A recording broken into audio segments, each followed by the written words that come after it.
Saat kami mulai pendakian, tidak ada yang salah selama kita naik. Sampai puncak juga ngecamp. Masalah baru muncul menjelang kita turun di pengasinan Ayu Head. Setelah memasang pembalut, kita langsung turun. Pamit sebentar dengan pendaki Wonosobo yang kemarin sempat ngobrol di puncak. Mereka menyarankan ngecamp semalam lagi karena sudah mulai sore. Tapi karena besok kita berdua kerja, ngecamp semalam lagi jelas nggak mungkin. Masuk hutan lagi, Ayu jalan duluan. Aku di belakangnya biar bisa mengawasi. Kita berjalan pelan, jalur linggar jati. Agak bahaya untuk dibawa lari. Sebentar-sebentar Ayu minta istirahat. Mungkin pengaruh head. Keanehan mulai terasa ketika kita melewati pos Sangga Buana. Kita tidak bertemu satu pendaki pun yang naik. Padahal ramainya pendakian inilah yang membuat saya berani turun walaupun sore. Jam 5 sore kita sampai di pos Batu Lingga. Ada sedikit tanah lapang buat kita istirahat. Di sini kita masak mie dan nyeduh kopi. Gimana di? Udah sore banget. Ngecamp lagi apa gimana? Kata Ayu, mukanya jelas capek dan khawatir. Lanjut aja yuk, sekalian capek. Setelah di rumah, barulah kita tahu kesalahan fatal dibuat di sini dan di Sangga Buana. Ayu cerita, waktu di Sangga Buana, dia sebel banget harus bentar-bentar berhenti karena kasih jalan pendaki yang mau naik. Dia sempat ngomel, andai gak ada yang naik lagi. Enak nih, turun gak keganggu. Entah kebetulan atau tidak, memang betul kami tak pernah lagi berpapasan dengan pendaki lain. Kesalahan kedua dan yang paling fatal, di Batu Lingga, Ayu membuang bekas pembalutnya ke rimbunan semak. Mulai dari sini sampai bawah adalah teror. Beres-beres peralatan, packing ulang, dan kita langsung jalan. Hari sudah gelap karena menjelang maghrib. Ayu di depan, aku di belakang. Bulu kuduk mulai berdiri. Rasanya di antara semak, di balik pohon, di setiap tempat yang gelap, ada yang mengawasi. Kepalaku mulai nyeri. Berdasarkan pengalamanku, kepala yang nyeri biasanya ada aktivitas mistis. Di belokan hutan, aku kaget melihat Ayu berhenti dan badannya menghadapku. Suaranya gemetar. Dia bilang, "Di, lu jalan duluan ya. Gue pegangan carry lu ya." Aku mengangguk. Jadi sekarang aku jalan duluan, sementara Ayu pegangan di carrier belakangku. Jalanan sudah mulai gelap total. Penerangan cuma dari cahaya headlamp. Dari sudut mata, aku melihat ada bayangan hitam yang berdiri di pohon. Tapi waktu aku menoleh, tidak ada siapapun. Lalu ada suara bisik-bisik yang jelas sekali, yang tadinya kupikir pendaki yang naik. Nyatanya jalur di depan cuma kosong dan gelap, tidak ada siapapun. Di sini aku berdoa dalam hati, mohon perlindungan. Tiba-tiba Ayu menangis. Dia jatuh terduduk, kepalanya disembunyikan di lututnya. Dalam sesegukan, dia berulang kali menyebut, "Pocong, pocong, pocong." Mendengar itu, bulu kuduku berdiri total. Kulihat segala arah dengan panik. Sosok itu tidak ada. Aku membujuk Ayu untuk berjalan lagi sambil mengingatkan untuk berdoa. Akhirnya Ayu mau berjalan lagi setelah matanya kututup dengan bab. Dengan cara ini, Ayu tidak lagi histeris, tapi jalan kami jadi luar biasa lambat. Sepanjang jalan, aku masih terus melihat kelebapan-kelebapan hitam. Kadang-kadang semak-semak bergoyang sendiri. Suara-suara dalam bahasa Sunda yang aku nggak ngerti terdengar, entah di telinga atau entah suara pendaki yang terbawa angin. Badanku gemetar ketika ada sebuah bayangan di ujung jalur. Dia jongkok di bawah pohon. Kali ini bayangan itu tidak hilang. Aku istighfar semakin kencang. Ayu memegang tanganku dengan erat. Semakin kami mendekat dan kami akan terpaksa melewatinya karena sosok itu tepat di pinggir jalur. Nyaliku habis. Aku diam di tempat, gemetar dan keringetan. Kali ini Ayu sudah memelukku. Dia walau tidak melihat apa-apa tentu merasa ada yang ganjil. Lama aku berdiri berharap sosok itu hilang sehingga kami bisa lewat. Tapi dia tetap di sana. Tiba-tiba punggungku ada yang menepuk. Seorang pendaki yang sedang turun. Alhamdulillah kami selamat. Aku lega. Dia melambaikan tangan mengajakku jalan.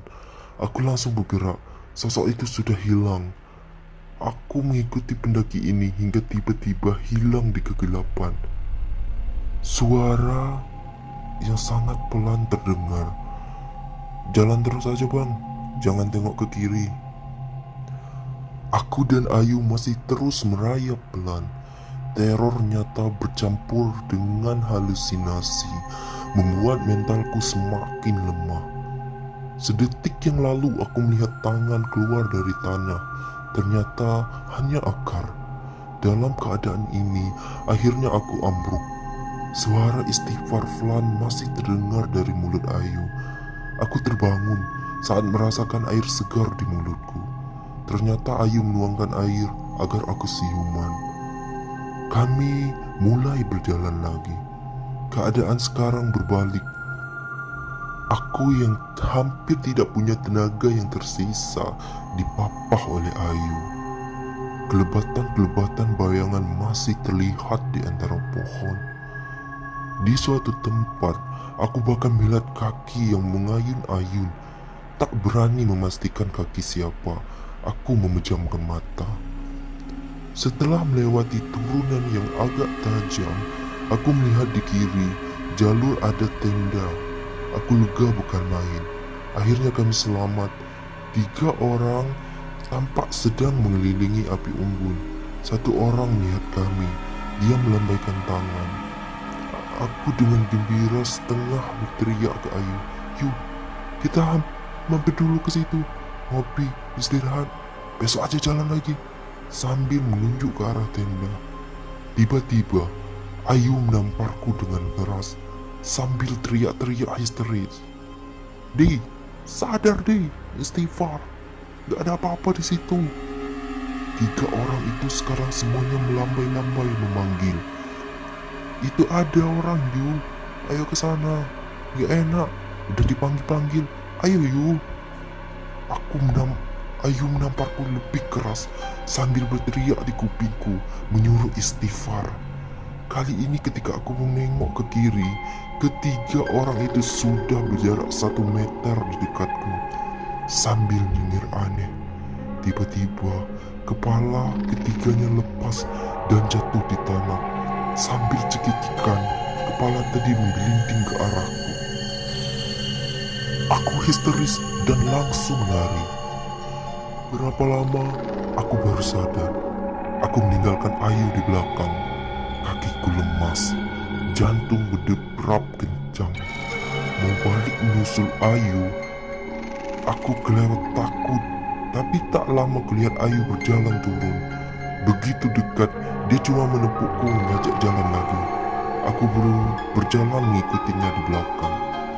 Tapi pelan-pelan, aku memperlebar jarak dengan Ayu. Terus terang, aku gak yakin Ayu yang jalan di dekatku adalah Ayu temanku. Segala doa aku panjatkan. Ada rasa menyesal kenapa aku tidak hafal ayat kursi. Aku berjalan dengan mata menatap ke tanah. karena di sekitarku penampakan ada di mana-mana. Bahkan sambil mata terpaku ke tanah, aku bisa melihat di sebelahku ada kaki-kaki yang kulewati. Ada yang kecil, besar, ada yang hitam, ada yang memakai kain putih.